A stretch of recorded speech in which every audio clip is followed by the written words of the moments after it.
When you have committed adultery, or you have consumed alcohol, or you have gambled, or you have, for example, done something, say for example, you missed your prayer, you seek the forgiveness of Allah. Allah will forgive you always. He will always forgive you regarding those things that are sins between you and Him. You have not involved the rights of a third party.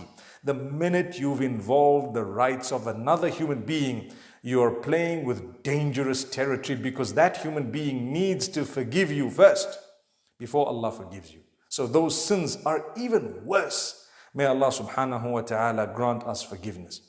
If a person engaged in shirk, which is association of partnership with Allah, as bad as it is, if they were to turn to Allah before death and they were to read their shahada, or they were to repent, they would be forgiven by Allah. That's in the Quran. Allah says that clearly, that He will forgive all sins, subhanallah, unless a person dies in the condition of shirk. That is dangerous territory. But what else is dangerous territory? When you have wronged a fellow human being, they may never forgive you. Not everyone is forgiving. And sometimes we make life so difficult for others that we drive them to suicidal thoughts, and we think we're going to get away with it. You think you're pious when you've driven someone to suicidal thoughts? Couldn't you empower them? Couldn't you speak to them, reassure them? Couldn't you give them words of guidance? Couldn't you let them know how merciful Allah is, so that whatever they've done could be wiped out?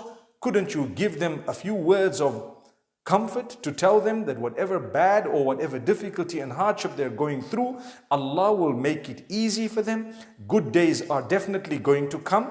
Instead of that, we smash them onto the ground in a way that even when they were considering suicide, it became a louder thought in their minds and hearts. May Allah protect us.